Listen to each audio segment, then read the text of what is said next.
नमस्कार। आज हम साझेदार के अवकाश ग्रहण यानी निवृत्ति एवं मृत्यु पर लेखे के संबंध में बात करेंगे। साझेदारी संगठन में यह भी परिवर्तन का एक बहुत बड़ा आधार है। किसी साझेदार की वृद्धावस्था, अस्वस्थता, कार्य के अयोग्य होने या साझेदारों के पारस्परिक मतभेद के कारण या अन्य कोई कारण से यदि साझेदार फर्म से अलग होता है, फर्म से अपने आप को अलग करता है, तो उसे हम अवकाश ग्रहण करना अर्थात निवृत्ति कहते हैं।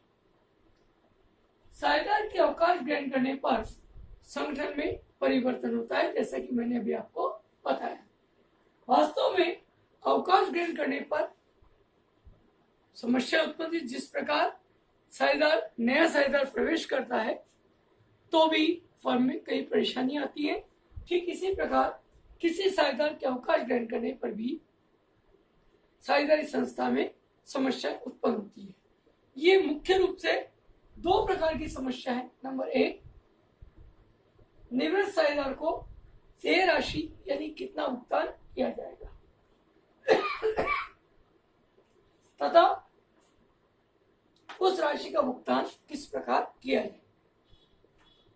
देय राशि की गणना के लिए अर्थात निवृत्त साझेदार को जो भुगतान की जाने वाली राशि है उसकी गणना के लिए सर्वप्रथम हम नए लाभानी अनुपात की गणना करते हैं। नंबर दो, ख्याति का मूल्यांकन एवं उसका लेखा करते हैं।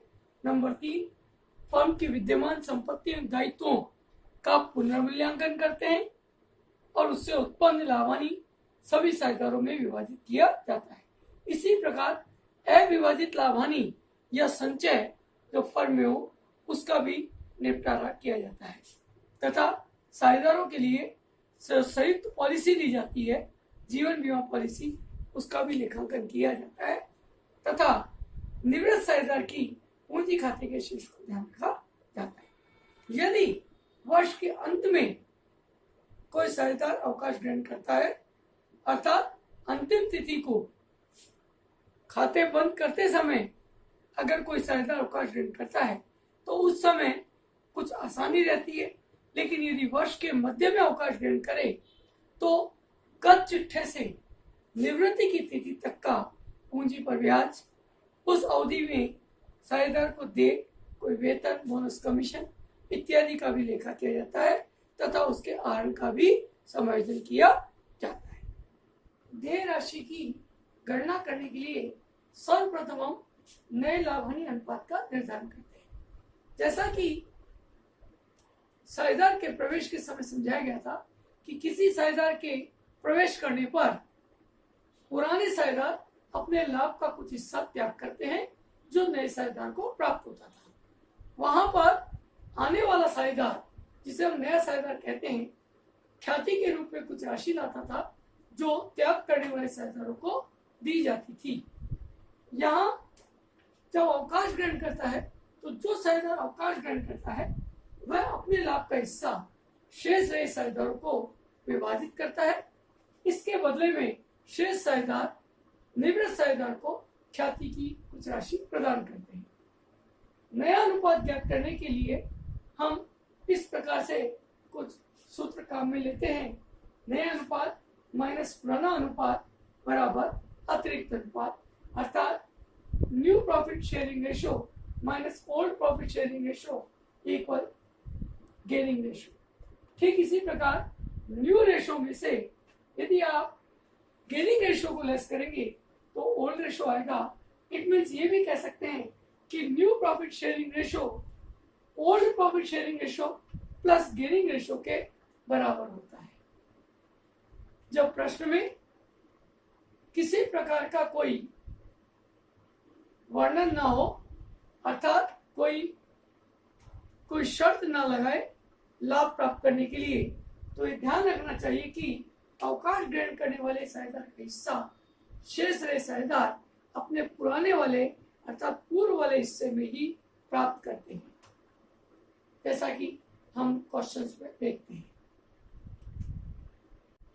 नए लाभ हानि अनुपात की गणना की स्थिति में, जैसा कि प्रश्न में जब सभी साझेदारों का पुराना अनुपात दे रखा हो और कोई शर्त अर्थात किसी प्रकार की कोई कंडीशन ना बताए तथा शेष साझेदारों को लाभ लेना हो, तो इसका मतलब है कि उनका पुराना अनुपात ही उनका अतिरिक्त अनुपात भी होगा और उनका पुराना अनुपात ही नया अनुपात होगा। जैसा कि हम एक एग्जांपल से देखें, मिस्टर ए, बी और सी 3:2:1 के रेशो में साझेदार हैं। सी ने अवकाश ग्रहण किया, तो ऐसी स्थिति में शेष रहे साझेदार ए और बी। ए और बी का जो अनुपात है वह था 3:2 पूर्व में, वो 3:2 ही उनका अतिरिक्त अनुपात भी होगा और उनका नया अनुपात भी होगा। जैसा कि हम इसे सॉल्व करके देखें तो उनका न्यू रेशो ए का अगर 3/5, ओल्ड रेशो 3/6, तो ऐसी स्थिति में एलसीएम लेके हमने उनका गेनिंग रेशो निकाला 3/30। इसी प्रकार बी का 2/5 - 2/6, इस प्रकार से इनका गेनिंग रेशो निकला 2/30, तो 3:2 इनका गेनिंग रेशो रहा और न्यू रेशो भी इनका 3:2 ही रहेगा।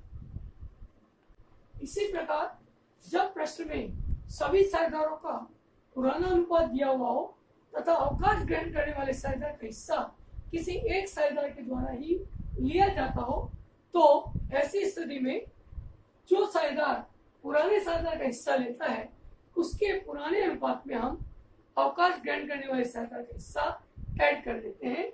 जैसे कि एबीसी 3:1 के अनुपात में लाभ बांटते हुए साझेदार है, सी अवकाश ग्रहण करता है और सी का संपूर्ण हिस्सा यदि ए के द्वारा लिया जाता तो हम ए के पुराने अनुपात में सी का जो हिस्सा है 1/6 उसे ऐड करेंगे। ऐसी स्थिति में एलसीएम 6 आएगा तथा 3 + 1 यानी 4/6 तथा बी के द्वारा उनका पुराना अनुपात 2/6 ही रहेगा, उसके लिए कोई अतिरिक्त राशि अतिरिक्त हिस्सा नहीं होगा। इस प्रकार नया अनुपात 2:1 कहलाएगा, क्योंकि